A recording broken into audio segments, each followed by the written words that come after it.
Is this Paul Lambert? It is. Oh, hello. I'm writing an important paper, and I heard you were a member of this club called Skull and Bones. I'm not. I don't have a comment on that. Our membership is private. The membership is private, and I really can't tell you whether I am or I'm not. Are you serious? Yeah. Oh. But maybe you can tell me, how do you get into Skull and Bones then? I can't talk about it. Or how did it all start? I can't tell you. Okay. Is there anything you can tell me? No. Okay. I don't mean to be unfriendly, but that's our policy. It's policy of the organization, and so I really, I'm not at liberty to violate it. Het geheime genootschap Skull and Bones werd in 1832 aan de befaamde Yale Universiteit opgericht. In hun tempel op de campus, The Tomb, worden nog ieder jaar 15 nieuwe, zorgvuldig geselecteerde leden geïnitieerd. Well, my interest in this whole question of Skull and Bones came about through a student of mine, a fellow named John Lawrence, a bright student, and he had some ideas, and so I pushed him further to do serious research. And he and I both came to the conclusion very soon that much of the information is not very substantial. Secret societies don't leave a lot of paper trails behind them, that's for sure. Somebody sent me a package, and it was the membership list of Skull and Bones. I'd never heard of Skull and Bones before. And I let the package sit for maybe 2 years. This happened about, possibly in the late 70s, about 1980. The package arrived, I let it sit because it had no interest to me. And then one day I probably had nothing better to do, so I started thumbing through the list, and I thought, well, my goodness, this is the establishment. Name after name after name, you know, Bush, Bundy, Mallon, Harriman, all these names were coming out at me.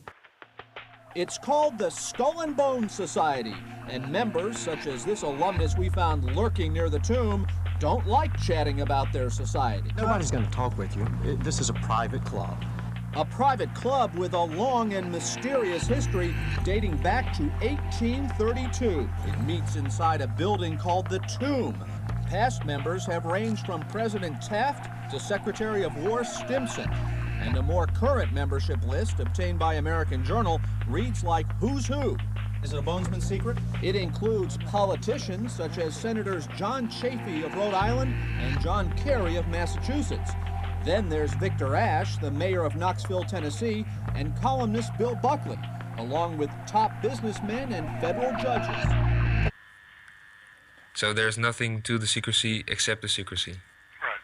One of the things that happens in consequence of our unwillingness to discuss in detail what it's about. That anybody can make up a story and we won't even discuss it. And that, you know, being in the research business, that kind of gets you interested. And I started to piece it together. And I'd heard rumors, you know, as everybody else has, about power structures and establishments within countries.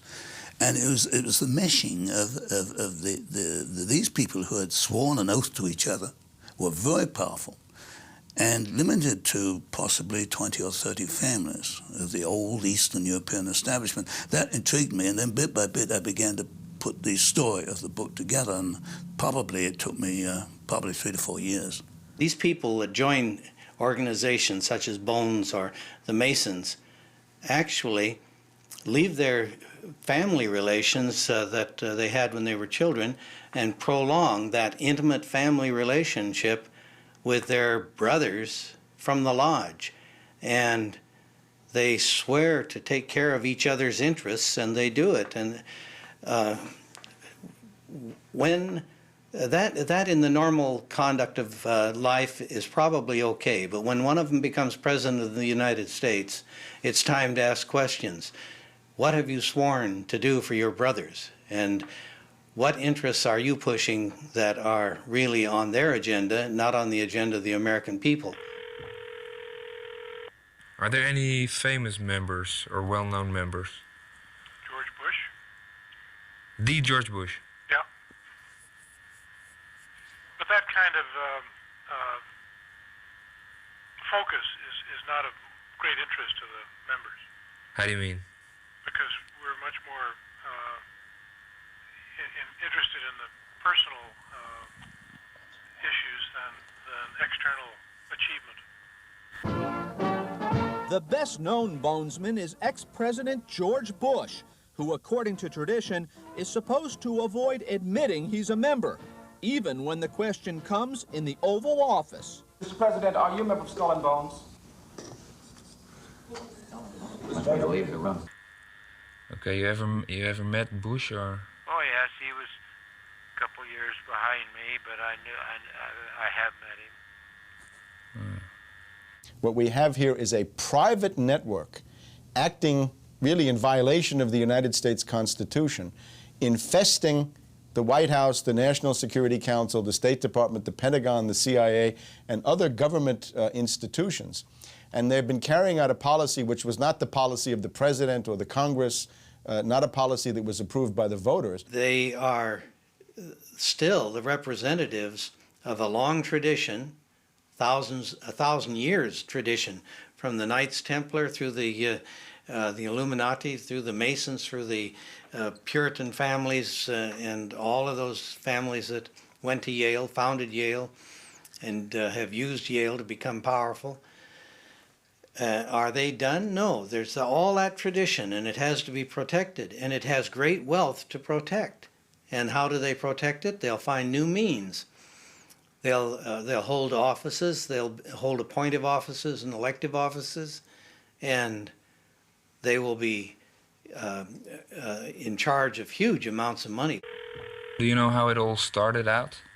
So long ago already? I really don't know much about the history of the group. No, I don't. It's been established for, I think, about 150 years in New Haven by undergraduates and graduates of Yale University.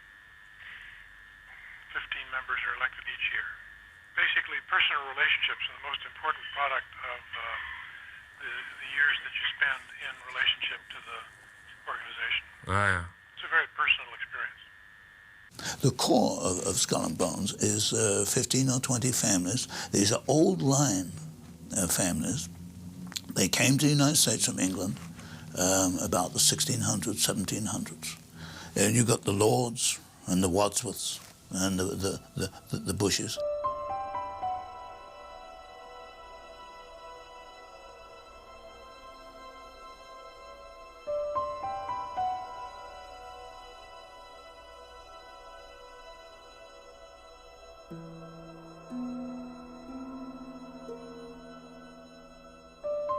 Some examples are, again, the families that made their fortune in the opium trade. And you've got to remember the opium trade meant going from India, which was under British domination, to China, where the British were attempting to open up an opium market and indeed fought wars to do that. So these are the families whose family fortunes go back precisely to that kind of trade. Then you've got a newer element which arose in the 1870s, the money element, like the Harrimans, which his father was E.H. Harriman, the railroad magnate.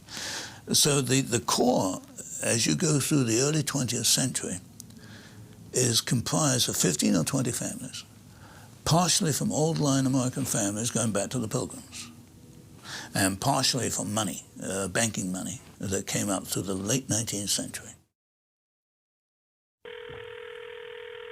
How do you get into this club? The ones that were there before choose you.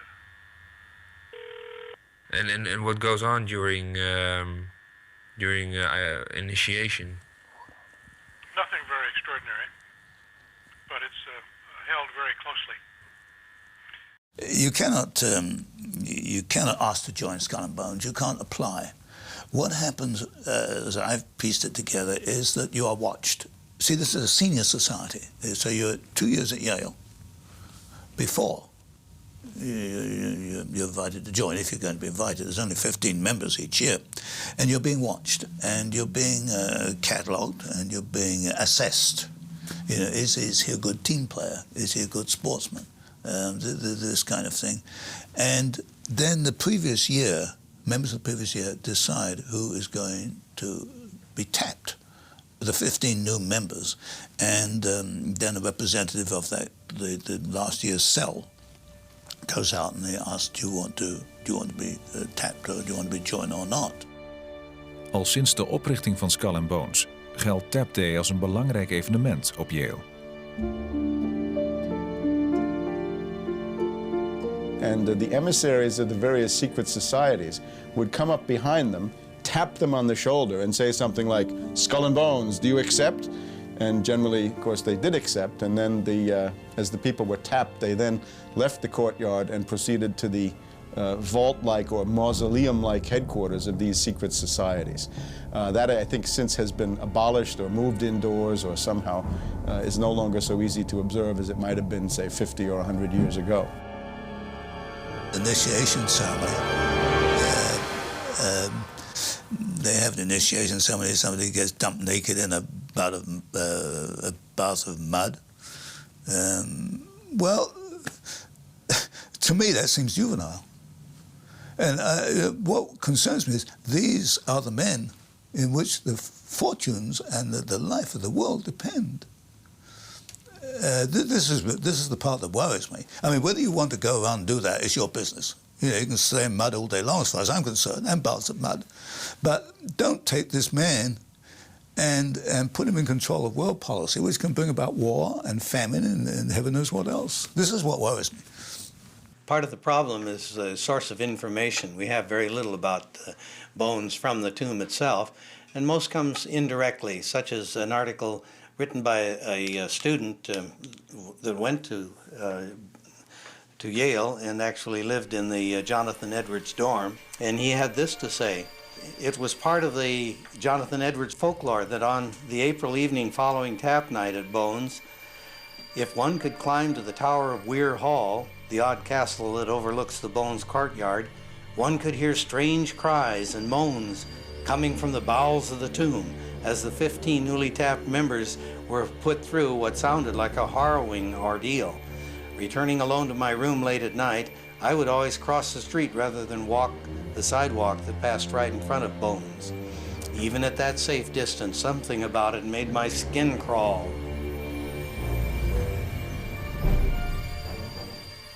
Yes, well, you see, when they're initiated, I think part of the process is that they are leaving this life and being born into another life. Good and evil is part of this duality process. So what really they do is they take a world in which man essentially tries to be good, tries to have good objectives, because basically this is the only reason we've survived as humanity is because most of us have good objectives. They've taken that objective and they've reversed it. And they've made their end to be destruction and death. Not death for the 15 in the cell, death for everybody else. That's the meaning behind the symbolism as I see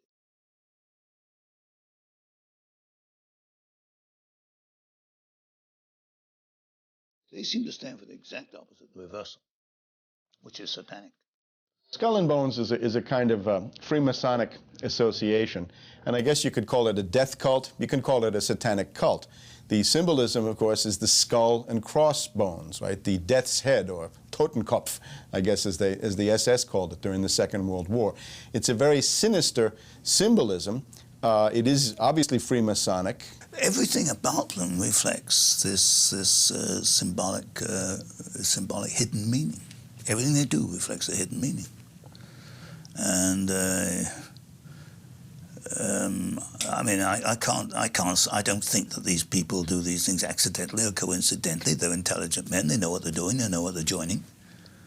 All I can ask is whether anybody who sees this, would you join an organization which has Skull and Bones as its symbol? And I think in most cases the answer will be no. Here we have a network of Yale-trained financiers. They are advancing under this pirate flag. They're fresh from their satanic rites, their death cult, and all of the sinister claptrap that they have around this. They go into the United States government. They don't care about the president, the Congress, or the Constitution. They take over these institutions and imprint upon them their own policy, which has been tremendously damaging to the United States and the world.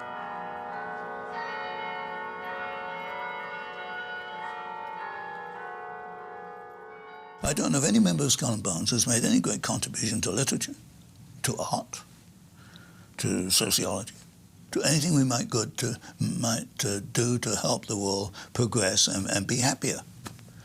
That's a very interesting thought. They don't show up, say, in the Red Cross or in peaceful organizations, except where a peaceful organization is used for an ulterior motive.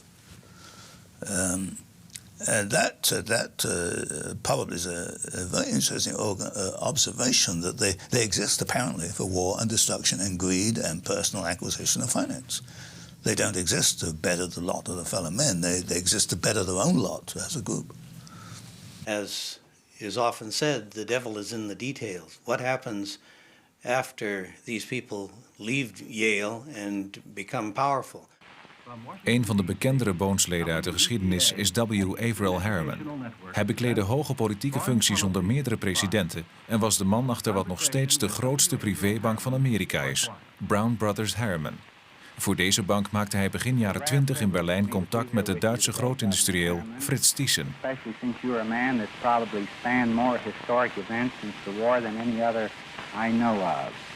You're almost a decade older now than the century, and I wonder if you could tell us as a starter, Governor, how you maintain this youthful appearance of yours. Well, I don't know about that. I think all one can say is that if you work hard and interested in what you're doing, I think that's the important thing, and then I play hard too, exercise, and I enjoy life. On looking at the membership structure, one can identify a core.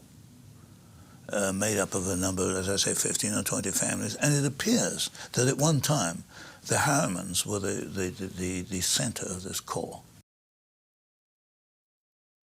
Well, we know history does have evidence to show that Harriman gave, through Harriman, money was made available to Hitler in his early years, in the early 1930s. And one can ask, how does that relate?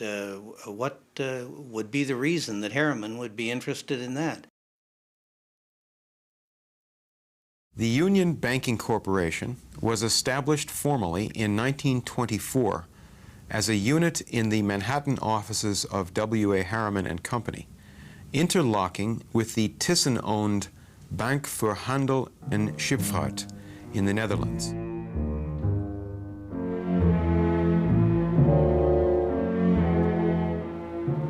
De Rotterdamse Bank voor Handel en Scheepvaart werd gebruikt om via grootindustrieel Fritz Thyssen Hitler en de nazi's van geld te voorzien.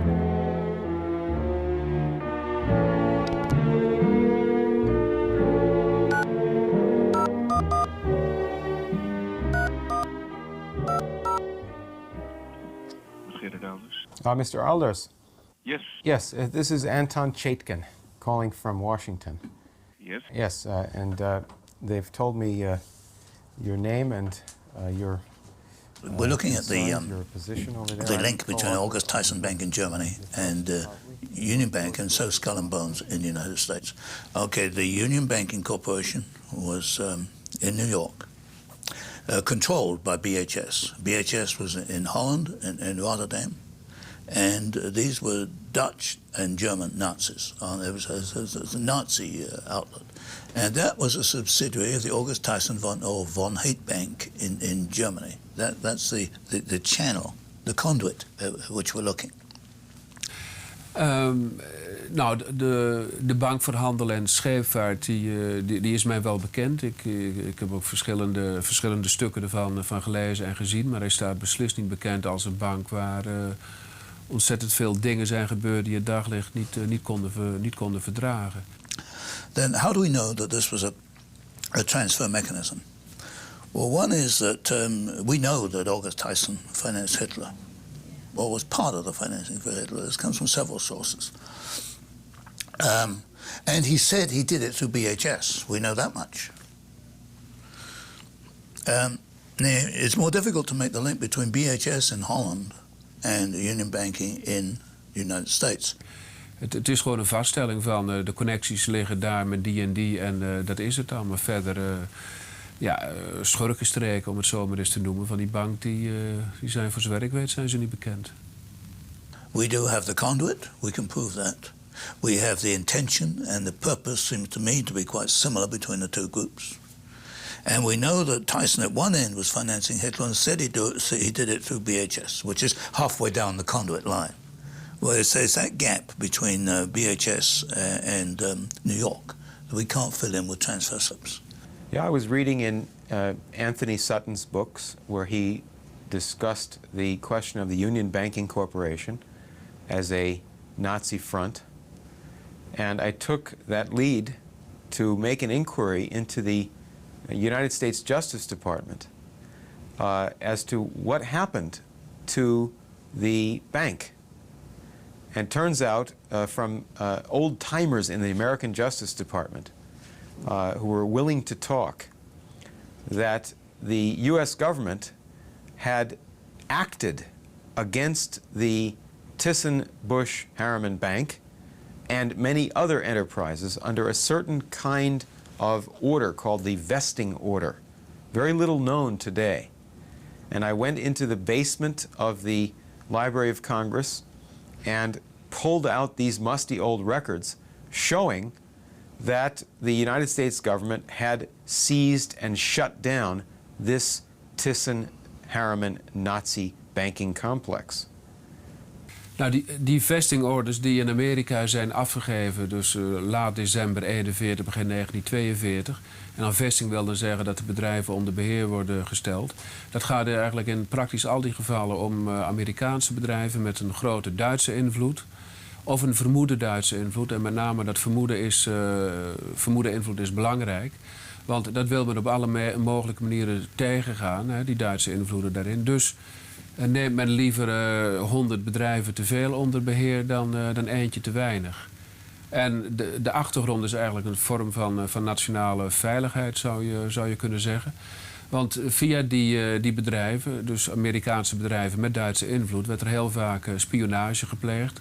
Via deze bedrijven kon men inzicht krijgen in de Amerikaanse oorlogsproductie, wat natuurlijk voor de Duitsers van levensbelang was. En ja, dat is eigenlijk de achtergrond voor al deze vestingorders die er zijn afgegeven. Yeah, but this avoids the problem that there are two classes of Nazi collaborators. One would be somebody who's a German who thinks he's acting on the side of Germany in a war, some ordinary German. Then you have big financiers, big money people, people in politics and in diplomacy, people in the DuPont and Rockefeller and Harriman companies and their collaborators in the richest companies in Germany at the highest levels of German society. When the United States government took out the vesting orders against the richest people in Germany and New York, that's different from the incidental picking up of some Germans who may have been in the German-American Bund. These are very important. That's why the vesting orders against Thyssen, DuPont, and Rockefeller are the most important ones done by the American authorities during the war. 42, yeah. But still the point is that I can't believe why English and American capitalists should support Hitler in 1922. That's what you started with, wasn't it? But okay, let's exchange books. Terrific. That'd be a good idea. Okay, thanks very much. I'll talk to you again. Okay. Thank you. Bye-bye. So, I mean, he has nothing to say opposed to what we're doing. Because he doesn't know about American industry, he doesn't know about American finance, he doesn't know about these people who did these things. And the issue for the American government was Harriman and his relationship to Thyssen, or at least the Harriman Bank and its relationship to Thyssen. He knows nothing about that. But don't you think he should know? Yes, he should. It is amazing that he doesn't. Uit originele documenten van het in Amsterdam gevestigd Internationaal Instituut voor Sociale Geschiedenis blijkt wel degelijk de onderlinge samenhang tussen de Bank voor Handel en Scheepvaart, de August Thyssen Bank van Frits Thyssen en Harriman's Union Banking Corporation.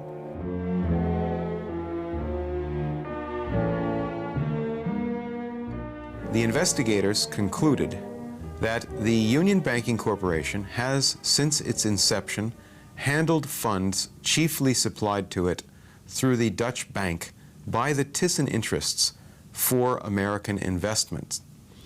So here is Averell Harriman and Prescott Bush, the leaders of the bank in Manhattan, working with Fritz Thyssen.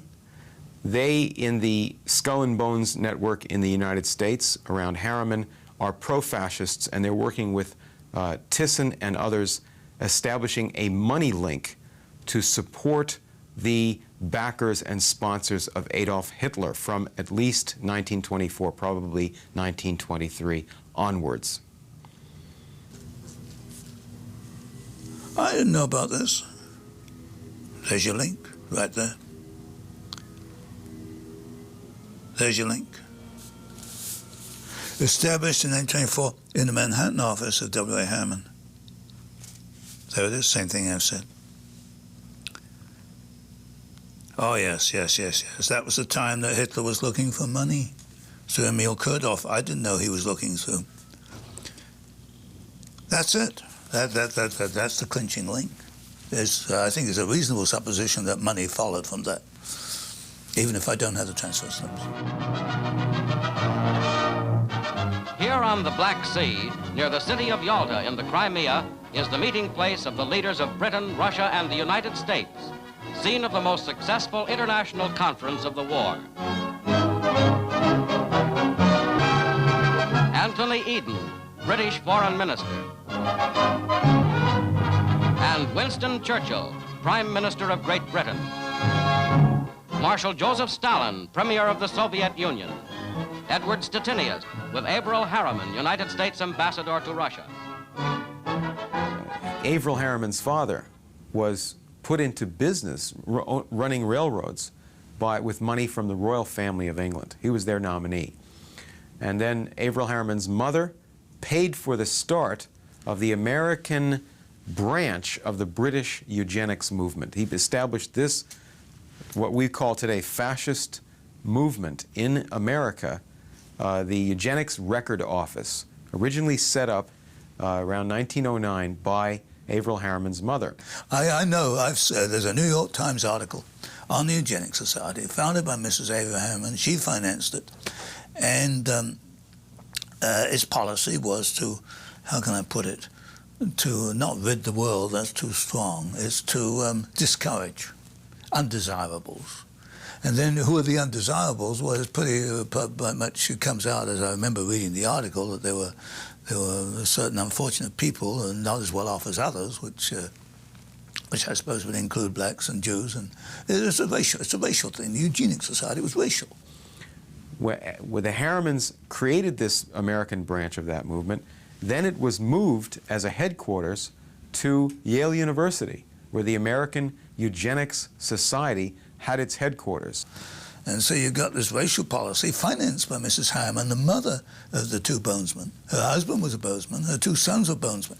So she gets kind of caught up in this thing. The aristocrats from England, the aristocrats from the southern United States combined to place at Yale University this kind of ultra-aristocratic club dedicated to eliminating equality in the world, dedicated to subverting our government and its original mission of man's equality instead of their point of view, which is the racist domination of Anglo-Saxons over all other groups in the world.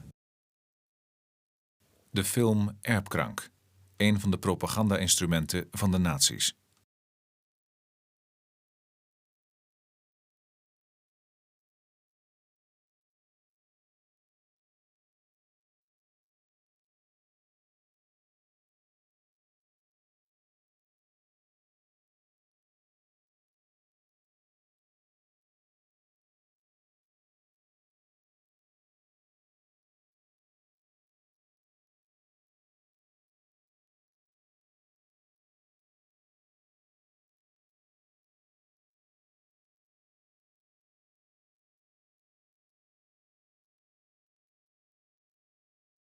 Ernst Rudin, who wrote Hitler's Race Laws in 1933, was in the American Museum of Natural History at the Harriman Run Conference in 1932, of the eugenics movement for the world. He was elected leader of the world movement there at that Harriman meeting and went immediately back to Germany.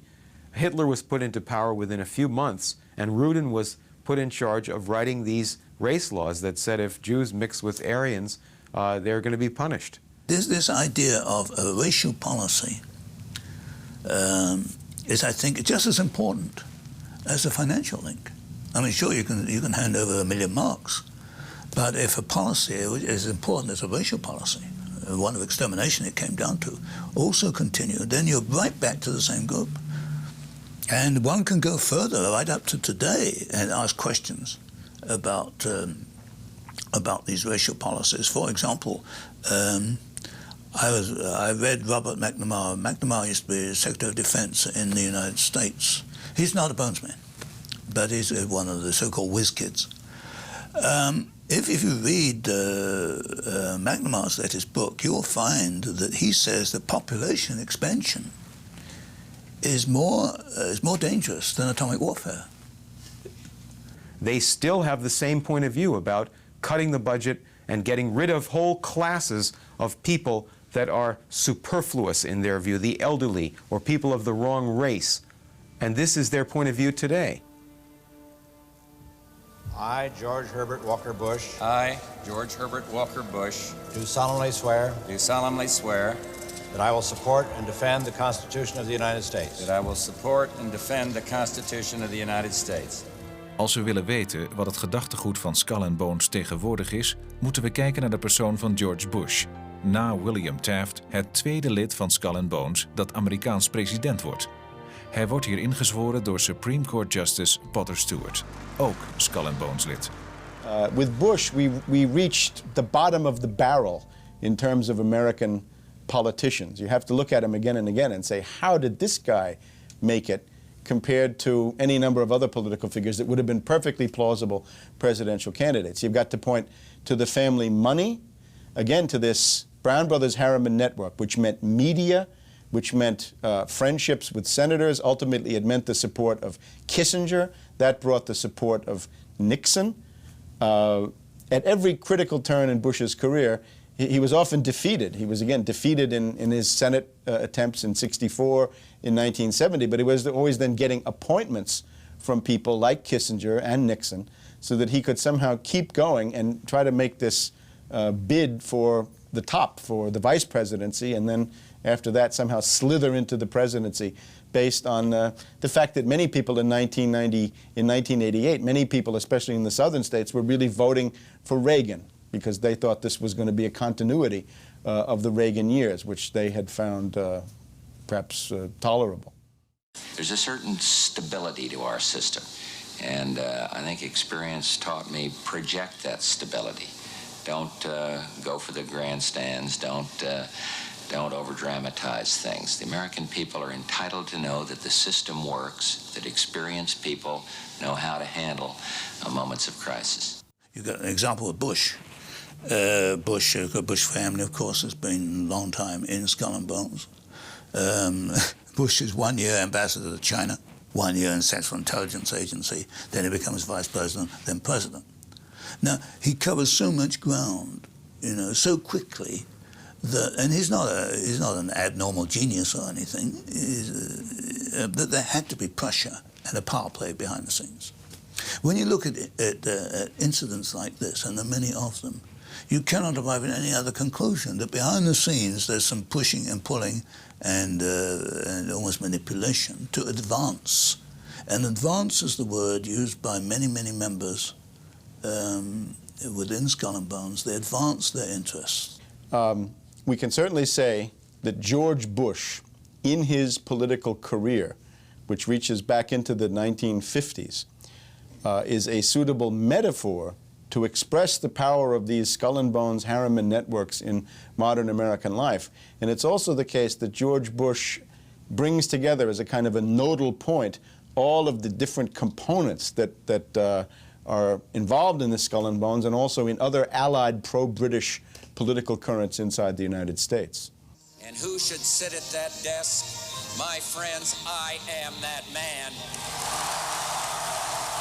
When Bush was in the Congress, he brought in what amounts to a raving racist, really indistinguishable from a Nazi eugenics or Nazi race scientist, so-called, this man Shockley, and gave him the respectability of being able to address a group of members of the United States Congress. The argument then always being, the bad genes are multiplying too fast. Everybody knew this meant blacks.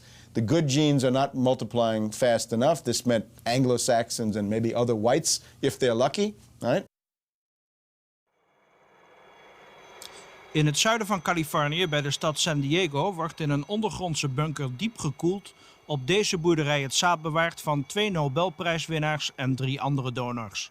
Miljonair Robert Graham heeft hen uitgekozen om samen met jonge intelligente vrouwen een superras te kweken.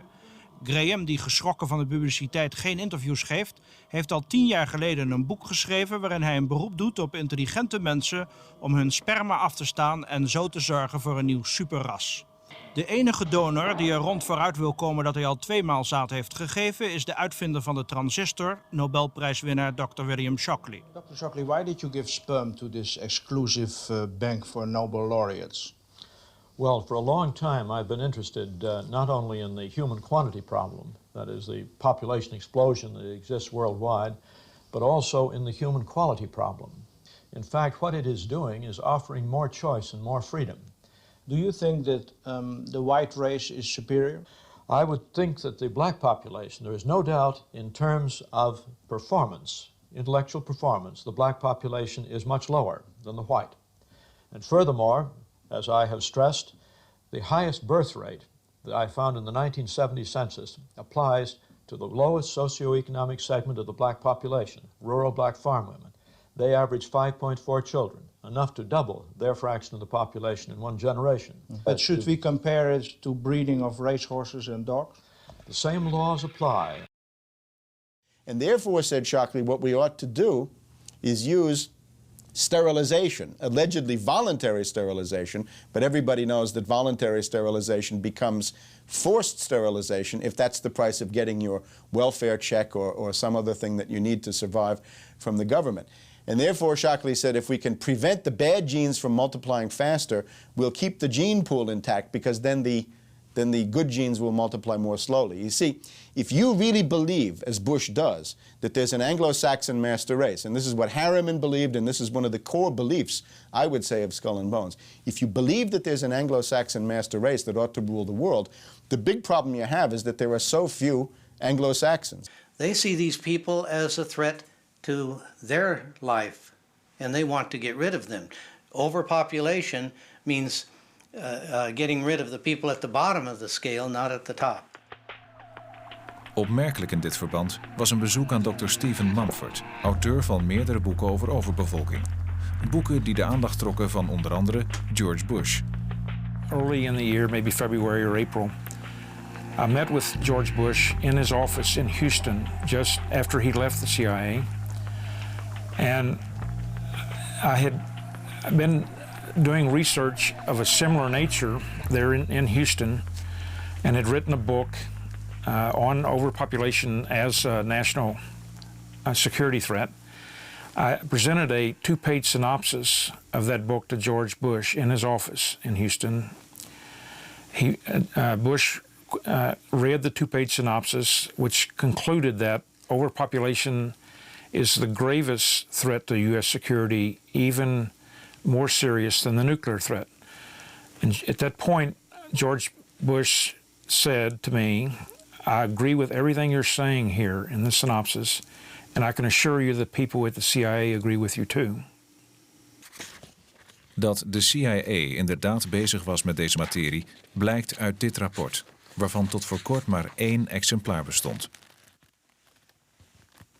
There was only 1 copy of this, and it was kept under lock and key. It's a very interesting story. The agencies involved were the National Security Council, the Central Intelligence Agency, Department of Defense, Department of State, and the Agency for International Development. Where population size is greater than available resources, or is expanding more rapidly than the available resources. I mean, this is the one that says why it's a security threat, or how it becomes a security. Where population size is greater than available resources or is expanding more rapidly than the available resources, there's a tendency toward internal disorders and violence, and sometimes disruptive international policies or violence. This is what happened with Iraq and Kuwait. In developing countries, the burden of population factors added to others will weaken unstable governments, often only marginally effective in good times, and open the way to extremist regimes.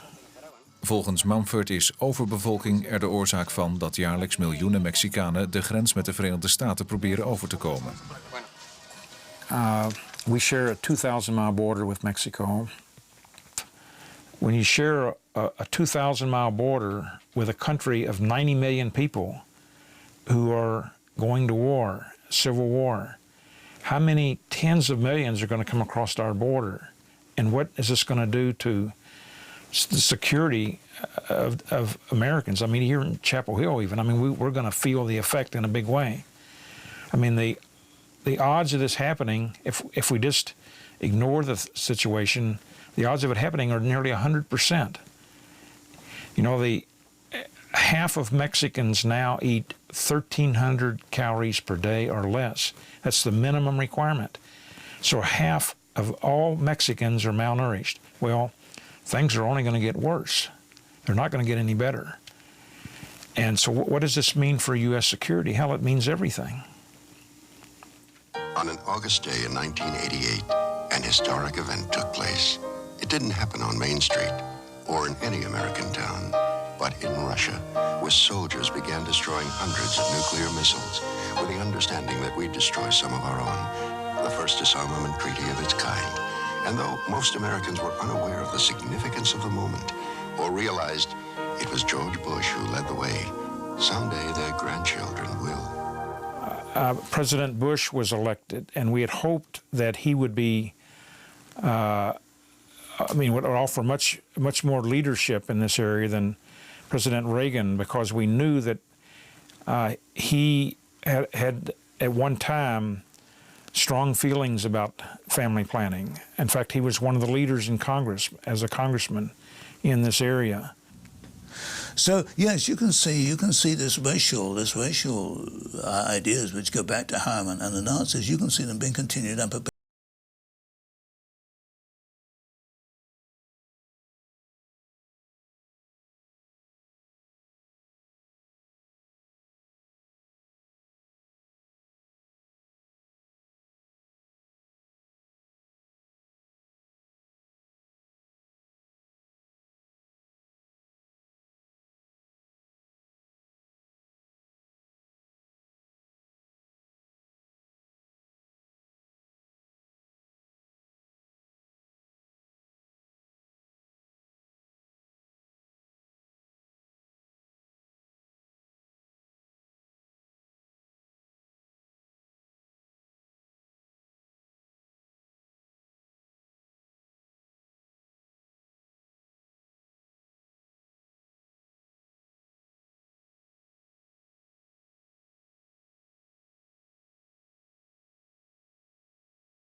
Een andere organisatie waar wij in dit verband aandacht aan besteden is de Bohemian Club in San Francisco. Turn the camera off. I'm sorry, where's your property line? I'm not sure. Where's the property line? I'm not sure. Don't. No, this is a public street, right? Right here, the crosswalk? Oh, that's fine. Move. You understand, move? You're not Perry Mason, you're on private property. This is private building, private sidewalk. Well, okay, we got the hospitality, the negative hospitality of the San Francisco Bohemian Club.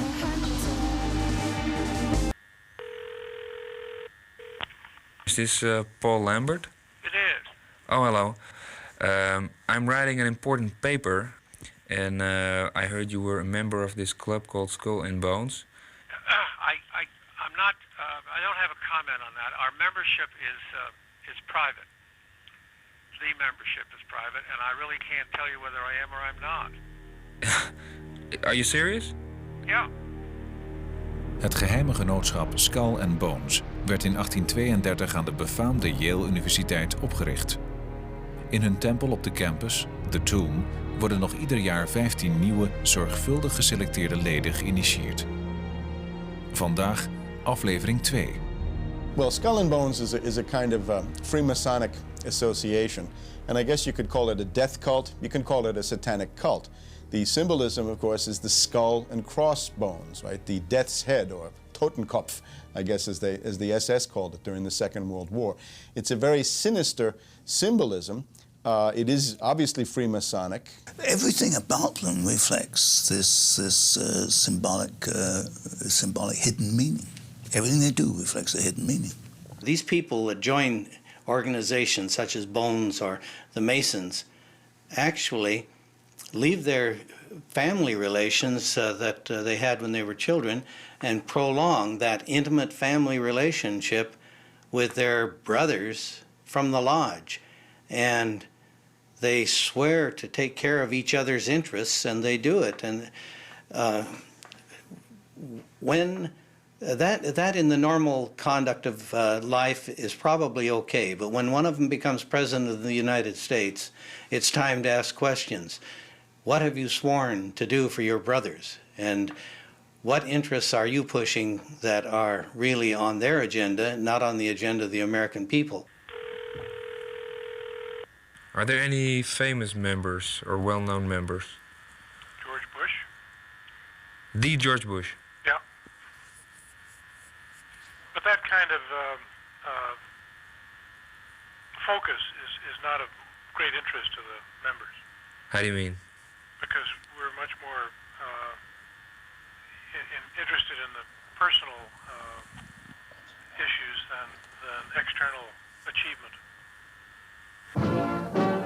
The best-known Bonesman is ex-President George Bush, who, according to tradition, is supposed to avoid admitting he's a member, even when the question comes in the Oval Office. Mr. President, are you a member of Skull and Bones?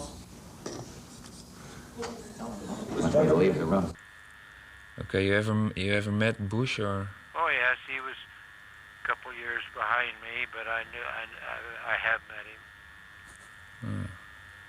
The core of Skull and Bones is 15 or 20 families. These are old line families.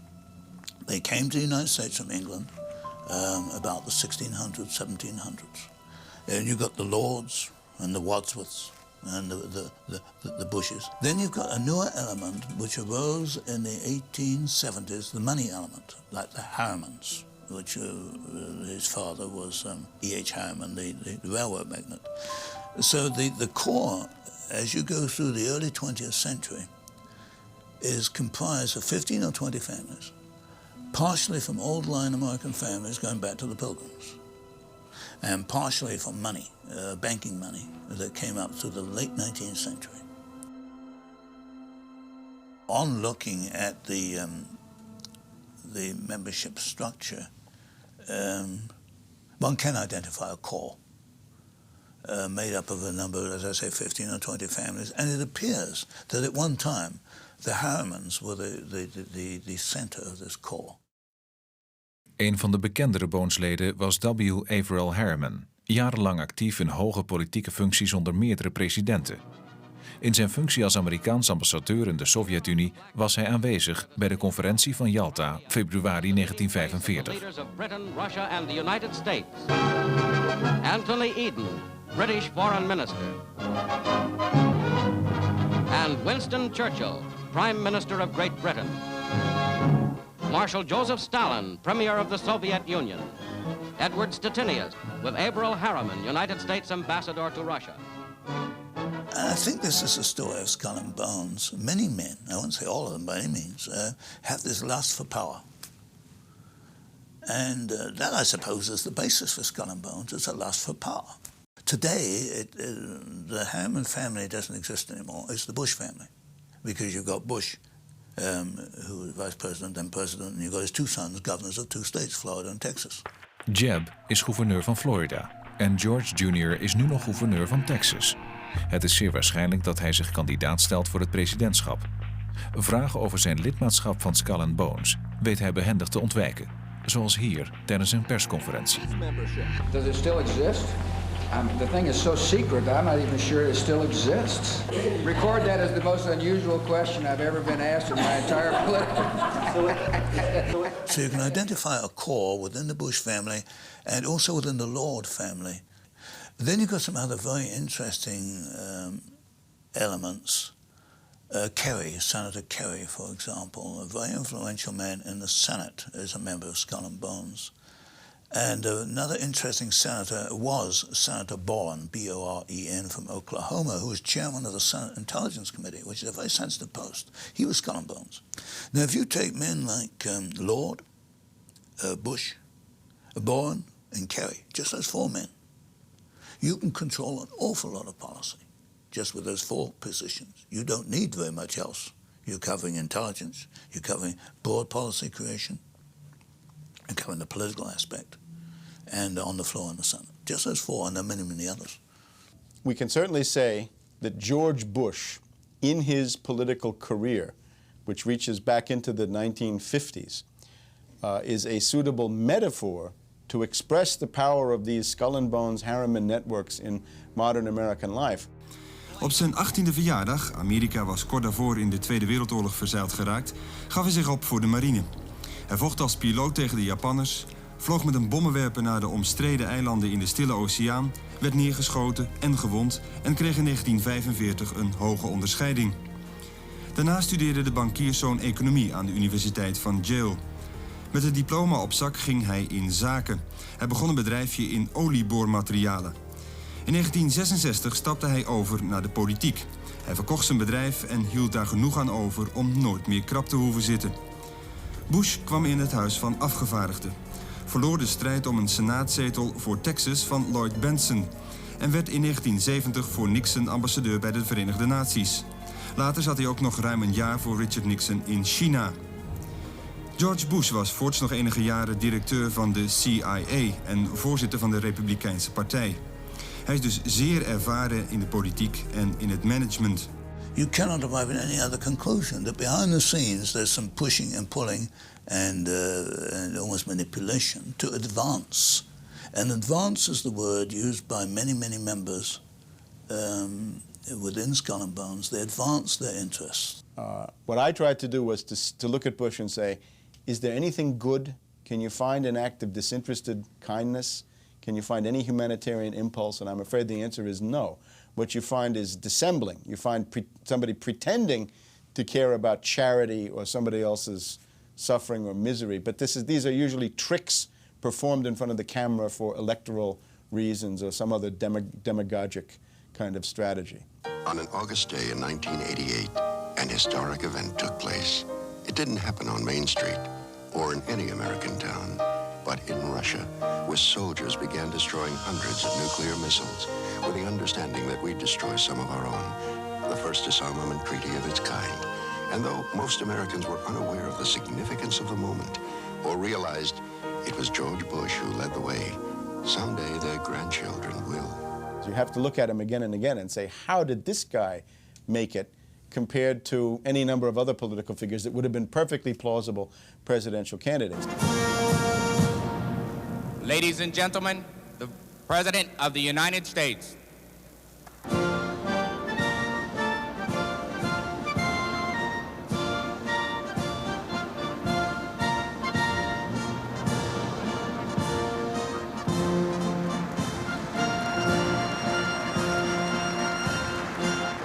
De eerste echt grote politieke rol van George Bush was zijn positie als vicepresident van Ronald Reagan. In de aanloop daarnaartoe hielp hij Reagan in uiterst turbulente tijden aan de macht te komen.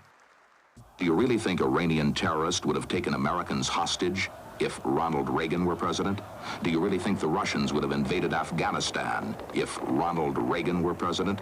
Do you really think third-rate military dictators would laugh at America and burn our flag in contempt if Ronald Reagan were president? Isn't it about time we had the strong new leadership Ronald Reagan would provide as president? 8 jaar later steunde Reagan met succes zijn vicepresident in de wedloop om het nieuwe presidentschap. America needs the strength, the vision and the true grit of George Bush.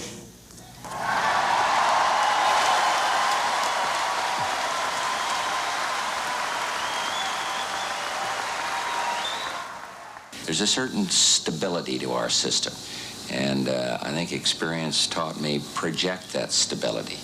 Don't go for the grandstands. Don't over-dramatize things. The American people are entitled to know that the system works, that experienced people know how to handle moments of crisis.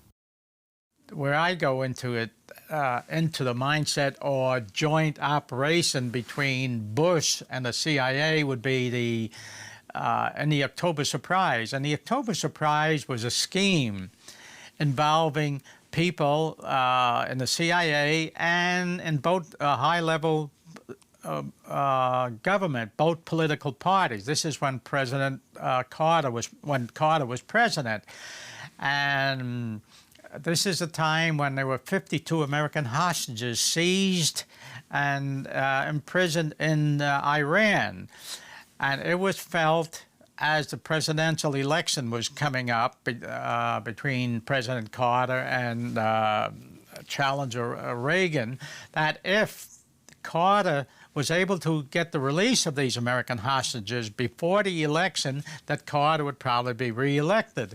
So the CIA and George Bush, at that time a private citizen, but undoubtedly an asset of the CIA, they engaged in a scheme to prevent the release of those American hostages. And there were a number of secret hearings, which I describe again in Defrauding America. And these meetings occurred in Europe and different places. And eventually, $40 million was paid to Iranians, and they were promised billions of dollars of military equipment if they don't release the hostages. Well, the hostages were not released, and the arms did flow, and this eventually led to what became known as the Iran-Contra affair. Terrorists, be aware that when the rules of international behavior are violated, our policy will be one of swift and effective retribution. Ronald Reagan, in the first week he was elected president 5 years ago. He was addressing the hostages who'd been held for a year in Tehran by Shiite Muslim supporters of the Ayatollah Khomeini. The Iran hostage crisis had helped make Ronald Reagan president. It finished Jimmy Carter and had provided Reagan with his strongest election campaign platform. Uit stukken van het Huis van Afgevaardigden dat onderzoek heeft gedaan naar de October Surprise blijkt dat president Carter op de hoogte was van de onderhandelingen door Bush met de Iraniërs, maar er verder geen aandacht aan wilde besteden. Hij heeft ook nooit bewijs willen verzamelen. Carter wilde schone handen houden. I'll never tell a lie. I'll never make a misleading statement. I'll never betray the confidence that any of you has in me. And I will never avoid a controversial issue. Well, the secret government, I think, would be a proper term to be applied to what I discovered about the corruption in the CIA, corruption in the Justice Department. The Justice Department and CIA corruption they work very closely together, and they have to more or less to get away with what they've done. 2.2, altimeter 3050. Visual approach is in use, landing and departing runway 4 left. Affirmative, you follow taxiway Alpha all the way down to the south end of the field. And Cherokee 393, just hold I'm a former Air Force intelligence officer from the Vietnam War. I made a lot of connections that kept drawing me into covert operations after my discharge from the Air Force. One of those operations that I was drawn into voluntarily was the so-called Enterprise. The Enterprise was a black bag operation set up by the Reagan-Bush administration designed to assist the Contras in Nicaragua. So I was brought in by Oliver North to meet a man named Barry Seal. And Barry Seal was the person who I viewed as the chief operative, the man who had the contract, so to speak, from the CIA to set up a clandestine training base in a place called Mena, Arkansas. As you fly over the Mena airport in town, what jumps out at you is the degree of infrastructure that exists at the Mena airport in relationship to a small town of 5,000 people. You see a row of hangars, huge buildings on the west side of the north-south runway.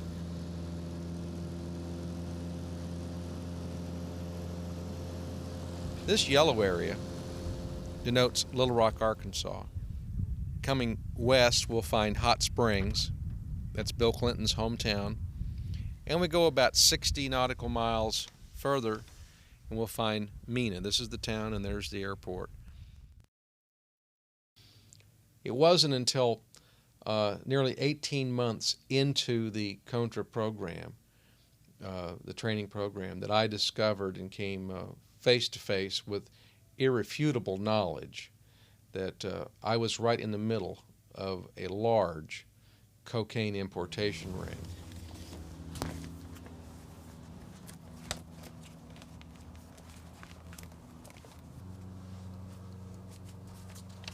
I first discovered the drug trafficking by the CIA while I was an airline pilot flying in Tokyo and flying in the Middle East. But then when I was a federal investigator holding authority to make these determinations, I discovered other forms of government corruption. And more I persisted in trying to expose this, the more people that became involved. The true cover-up, that would be federal judges in the United States, Congress, other checks and balances. And then about 10 years ago, I started becoming a confidant to people who were actually flying the drugs for the CIA or the DEA, flying arms to Central America, let's say, and flying drugs back. People who helped set up the Medellin and Cali cartel who were with the CIA. Okay, here's a declaration that Gene Tatum prepared for me at my request. And it describes some of the things that he had seen. And he's describing how he reported to his handlers in the CIA and the National Security Council, including William Barr, Oliver North, George Bush. And he's talking about the drug smuggling that he witnessed as a military pilot and also as a CIA pilot. Okay, this here is one of many flight plans that Tatum gave to me. And on the back of the flight plan, in his own handwriting, he made comments about the flight. And this is the one where they met with George Bush at a location in Central America, and they met at a German restaurant where they were talking the drug-related drug smuggling activities. The value of these documents is that it gives credibility to my sources and also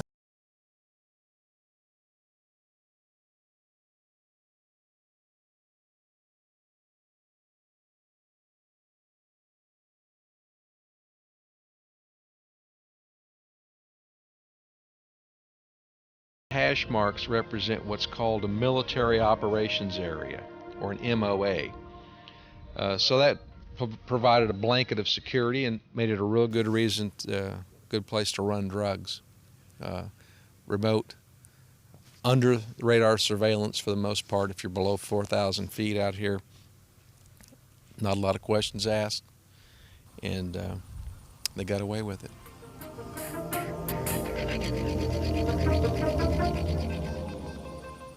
You have people in control of the DEA that are all part of this. And what they're doing is undermining, financially and morally undermining the United States and the American people. And of course, what they are doing also affects people in other countries.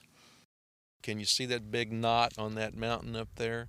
On the other side of that was our secret training base and our covert airstrip. We had a sod runway built up there that we used as a practice drop zone to drop supplies. Pilots were taught short field landing techniques and all that, the type of runways that they would experience in Nicaragua.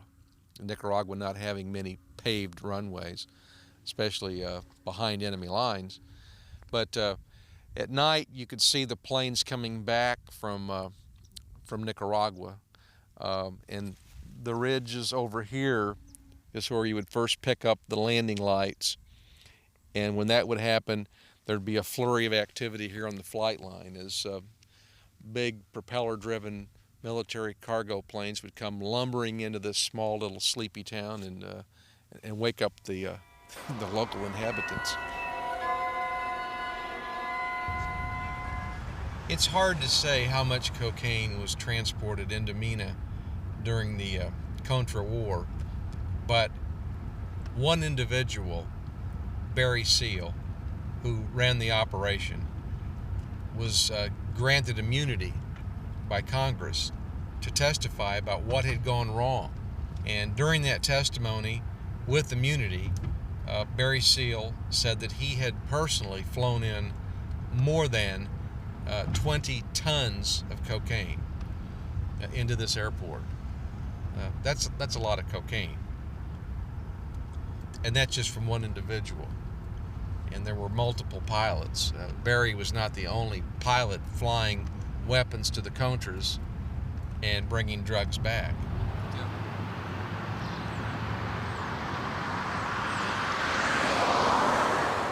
There was no way, I accepted, that Bill Clinton didn't know about this. Barry Seal told me that the Clinton government was actually in on it, quote unquote. Bill Clinton was a necessary element. Anytime you have a third world environment, you always have a dictator at the top, and that was Bill's role. He was a young governor that would do anything for power and money. He was also, according to various sources, intelligence sources, Bill Clinton has had a relationship with the CIA going back to his days in at least as early as Oxford, perhaps even before that. But I can say this: Arkansas welcomed this operation with open arms, did absolutely nothing to interfere with it, and benefited tremendously.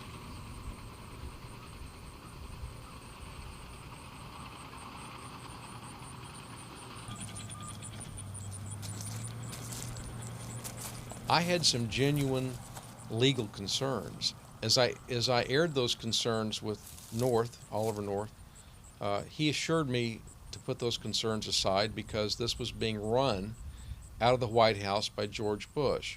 That had been decided among the people in charge, and that would have been Ronald Reagan, CIA Director William or Bill Casey, and George Bush, that Bush had the best background to pull this off. A former director of the CIA, a man who had been in the military himself, and a person that I think history will eventually show had no moral boundaries to what he would do. I felt assured in 1983 that George Bush was a man of honor, and I felt that I could step back into the shadows, so to speak, and do what my country requested, and I did. There are hazards involved in attempting to bring out the misconduct of the secret government. Now, in my case, for instance, I think I've been through about 30 years of the retaliation by the U.S. government. First, while I was a federal investigator, they make it very difficult for you when you report the misconduct that you encounter. Then when I started to expose the other misconduct, the CIA and what have you, then they by having control of the courts and other agencies, they put me into a position whereby they seized all of my assets. This is done in violation of law. And one time I was quite well off. I was a multi-millionaire, and I had a silly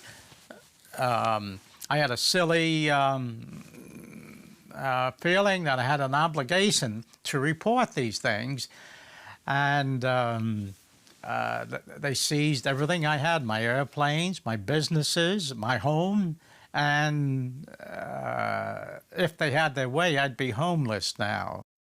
Many of the players of the Mina story and the Enterprise are dead, Barry Seal in particular. But it's a risky business, and those who feel that they want to have a action-packed career for the CIA should think twice before they get deeply involved. Finally, in 1978, I thought, well, I will publish books to make the public aware of these things, and there I had the naive thought that the public would respond, but the public doesn't respond, and so in a way the public is partly responsible for what is going on, and some people might even say the public deserves what is happening to them. We needed cooperation by the FBI. We needed cooperation by the U.S. military, FAA, U.S. Customs, DEA. I mean, the list goes on and on of the state, federal, and local agencies who had to either assist in providing security for the enterprise, or they had to at least turn a blind eye to it. Het Amerikaanse congres liet een onderzoek verrichten naar Mina en bevestigde in haar conclusies de drugsimporten door de CIA. Het onderzoek werd geleid door senator John Kerry, een Skull and Bones lid. Het woord Bush komt in het hele rapport niet voor. George Bush was not out of the loop, as his famous statement was throughout these 4 or 5 years we're discussing. George Bush had his hands in every facet of this thing. Skull and Bones is deel van een groter geheel. Van een systeem van organisaties dat achter de schermen opereert en waarin de machtigste en meest invloedrijke mensen vertegenwoordigd zijn. In de schaduw van de democratie sluit de elite de rijen. Well, George Bush to me personifies American elitism. And this can be recognized to some extent through 3 organizations which are not controlled by Skull and Bones, but which reflect the Skull and Bones influence, again through George Bush. And one, of course, is the Bohemian Grove, which has a parallel in that it seems to admire blood and destruction, as Skull and Bones does, through its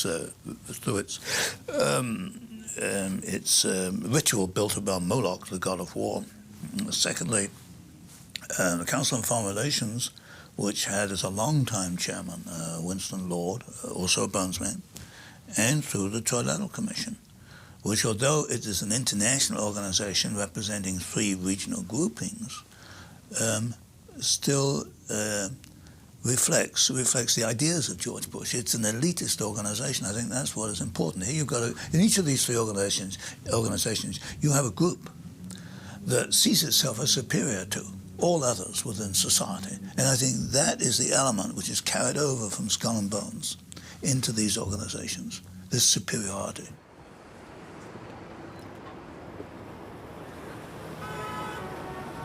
We're standing at Post and Taylor in San Francisco at the San Francisco Bohemian Club. This was completed in 1934 at the height of the Depression. And they spent a great deal of money building this elaborate organization here. So the motto for the club is "Weaving spiders do not enter," and it's right here on the wall. This is the owl and the plaque commemorating when the building was first built. But what this implies is that people coming here are not supposed to do business. So there's no overt business solicitation, but for years, various businesses in the community and corporations would have meetings here, official meetings, receptions, and various events. I got interested in studying elites back basically in the 1980s because I'd been a social worker for 25 years working with poor people and low-income families in the United States. And I became very concerned why this would seem to be a perpetual problem. We have over 40 million people who just cannot meet their basic needs in the United States, yet we have more wealth in this country than we've ever had. And that wealth is very concentrated in the top 1% of the population, which in fact has more wealth than 90% of the rest of us. So I wanted to understand how wealthy individuals and elites interacted, set policies, worked with the government, financed elections, and made decisions. And so that's basically how I got started and interested in elite work. Elitism is not in the interests of the average citizen. It's not in the spirit of a free society. And it's very dangerous because, who was it, that Lord Acton who said power corrupts, absolute power corrupts absolutely. When you've got power, it begins to corrupt you. You think you're God. You think you can make decisions for other people. And then gradually it eats away, I think, at these people until they become dictators. And then becomes the view that you have no rights because I say you have no rights. The Bohemian Club was founded 120 years ago in San Francisco by a group of newspapermen, businessmen, and artists. Modern-day members include some of the most influential American men of the 20th century. President Bush is a member, along with former President Ronald Reagan. Also, past Secretaries of State George Shultz and Henry Kissinger. What's unique about the San Francisco Bohemian Club is they have a private retreat, a 2,700-acre retreat up on the Russian River in Sonoma County. This is an old-growth redwood forest with trees that are 300 feet tall, 1,500 years old, that they privately own. And this grove, every year they have a summer encampment there in late July and early August that runs 2 weeks and 3 weekends. And they'll invite several hundred people to come from all over the world, other men, because it's just men only there, from all over the world. Security at the Bohemian Grove is extremely tight. It's almost as if there were a military installation down there. Everything is kept under wraps, and in this case, under the trees. They've kicked off their retreat with a spectacular nighttime ceremony. From the air, the encampment is lit up with torches. Suddenly, the night is ablaze as robed men begin the cremation of care, a ritual that symbolizes the shedding of the burdensome responsibilities of the outside world. Such allegations about the camp have angered many who feel that leaders who adamantly embrace traditional values are not what they appear to be. Conversation at that level is all off the record. There's no press involved, so it's like the men are getting kind of a first-hand understanding. It may not be any big trade secrets or anything, but they're getting this kind of off-the-record understanding of the way things are, or the way things should be. And I think this certainly gives them an advantage in the world, in the economic world, because they know what the directions are, what the kind of movers and shakers are thinking, and what some of the major policy considerations that are being considered, the directions that they're moving in.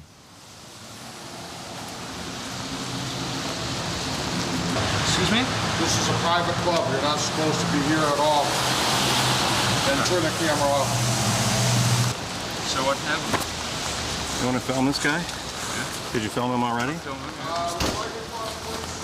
Is this public? I'm sorry, where's your property line? I'm not sure. Where's the property line? I'm not sure. Don't. No, this is a public street, right? Right here, the crosswalk? Oh, that's fine. Move. But you understand, move. You're not Perry Mason. You're on private property. This is private building, private sidewalk. The private sidewalk? Yes, sir. No way. I don't believe it. Hi. No, you're fine. There's nothing wrong with walking by You're not this. supposed to be retarded this way. I think you're Right, retarded. film this guy. I think you're very sick. Well, okay, we got the hospitality, the negative hospitality of the San Francisco Bohemian Club. There have been cases where people have written about the club and or snuck in. Dirk Matheson from People magazine snuck in and was actually spotted by a Time Warner executive and expelled from the club, from the Grove. And he, in fact, lost his job 6 months later, although they claimed that it wasn't related to that, but it was certainly coincidental.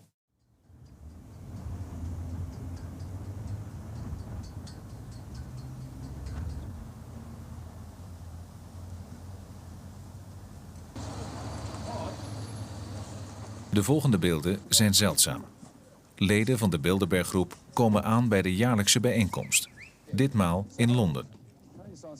Hier is te zien hoe journalisten ongehinderd vragen kunnen stellen aan deelnemers.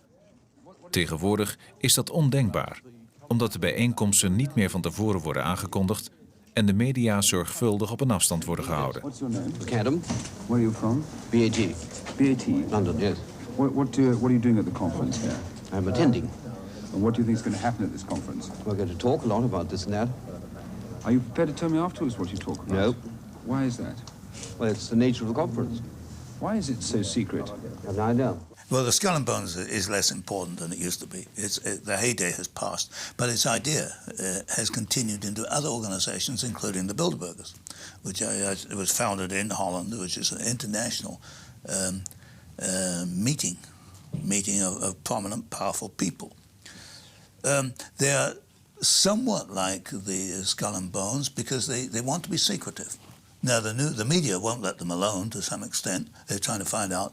But by itself, the Bilderbergers will not publish a list of where they're meeting, who they're meeting, and what they're discussing. They never publish what they discuss. So in that sense, there's a great commonality between the idea behind Skull and Bones and the idea between the Bilderbergers. The difference, of course, is that they haven't taken oaths and they don't operate in cells, I suppose. The membership changes. But the key point is that these people want to keep what they're doing to themselves, and yet at the same time they call themselves public servants and presumably owe at least openness to the people who put them there to the electorate. This is where they met at the Badischer Hof Hotel in Baden-Baden, Germany. Normally they meet in remote areas, but this was a downtown hotel. Bilderbergs are pulling in, the guards are keeping the people away. It was at Baden-Baden, incidentally, where an obscure governor of Arkansas named Bill Clinton first attended a Bilderberg meeting. For years, he had been a member of their junior varsity, the Trilateral Commission, which is somewhat more public. So we predicted at the time there'd be a fine political future for our young Governor Bill Clinton of Arkansas, who is not known to the public at large or to the nation at large at all at that time. De Bilderberggroep werd opgericht in 1954 door prins Bernhard.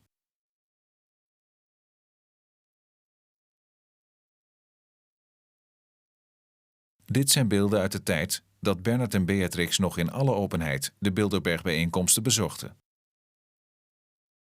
Sinds 1954 nodigt u ieder jaar een aantal belangrijke mensen, invloedrijke mensen uit om deel te nemen aan de Bilderberg-bijeenkomsten. Wat eigenlijk wilt u daarmee bereiken? Dat is moeilijk te zeggen. Ik wil de mensen bij elkaar brengen. En dat hebben we toen gedaan op de Bilderberg de eerste keer. En dat bleek zo'n succes. En daar werd echt hard tegen elkaar gepraat door deze mensen. En dat we gezegd hebben, dit moeten we echt meer doen. It was not until 1975 when I came to Spotlight and they talked about Bilderberg that I even knew they existed. I said, this is not possible. I've spent 20 years poring over the AP wires, reading my own newspaper and reading everybody else's newspaper. It's not possible for this to be taking place without newspapers giving it attention. And since that time, I've done my best to give it a great deal of attention. It's not conspiracy. It is conspiracy in a legal sense, but not in a sociological sense. These people don't sit down and plan. They know what to do instinctively. They all think the same. They're educated the same. They know the same things. They respond to the same stimulants. They're money, power, brotherhood. You don't need a telephone call. You know what to do. So, but see, until you get right into it, I suppose you do see, people smoking in a smoke-filled room and planning everything they do. I don't think they operate that way. They know what to do. I think it's a matter of influence. People, what do they say? To get along, you've got to go along. Most people want to get along, to gain power and prestige. And they know the way to do that is to listen to the guy above you. So if someone, say, in Skull and Bones calls people he knows, and these people know of the power of Skull and Bones, all it takes is a hint or a suggestion. and a policy can be implemented or killed. You will never read about Bilderberg in the Washington Post or the New York Times and other establishment American newspapers for one reason. Katharine Graham, Mrs. Graham, chairman of the Washington Post, has attended Bilderberg meetings for years. Also, high officials of the New York Times, Los Angeles Times, the News Weeklies, and television news network television news acumen attend these meetings. They do so on their solemn promise to report nothing, not use that word Bilderberg in their newspapers. To me, they are journalistic prostitutes. How in the world do you attend such a momentous meeting and cover it up? Now, while Bilderberg meetings are systematically suppressed in the United States except for Spotlight, not true in Canada, where our readers there alerted the newspapers to the meeting of Bilderberg last spring in King City. Here we have a partial list of participants in this heavy story that jumps. We have photographs of Henry Kissinger, David Rockefeller, Queen Beatrix, all of whom attended the meeting. The idea of Skull and Bones has continued, but I think it's much harder to implement because the United States is much larger, it's much more diverse. The multinational corporations, the banks, overseas interests, the foreign communities in the United States, all these are now beginning to play into policy. It would be much more difficult for a group like Skull and Bones to control today. 100 years ago, when it was homogeneous, it was a white Anglo-Saxon banking interest or corporate culture. You could control that through maybe 20 or 30 members, but not today. It's too diverse. So I see New World Order as being a multinational corporate control, operating through the corporations, to bring about economic control, financial control, and the political and the educational and the sociological aspects are subsidiary. This I find very dangerous because you're getting very, very close to the Nazi ideal, because fascism, after all, is an organization where business controls the government. As you see, as we talked about earlier, Hitler was financed essentially by businessmen. And businessmen in fact, have to have governments under their control. They don't like free enterprise, and here you've got to make a distinction between free enterprise and capitalism. I will support free enterprise. I believe in free enterprise, the individual making his own way through business. This is essential. It's the most efficient way to run an economic society. But capitalism is where a group or a corporation wants to monopolize, and it's the word monopoly that's essential here. They want a world monopoly, which is not free enterprise. That's capitalism almost in Leninist sense. It's world monopoly they want. That is the core of New World Order. The Skull and Bones today is one of a number of groups. It happens to be now a semi-secret group. If this is one secret organization, and I was fortunate enough to get the membership list, how do I know, or anybody know, there are not other secret groups where I have not, or nobody else has had the membership list? So we also have to take the hypothesis in mind that there could be other groups which are truly secret. Nobody here is aware of their existence, which have this ultimate purpose.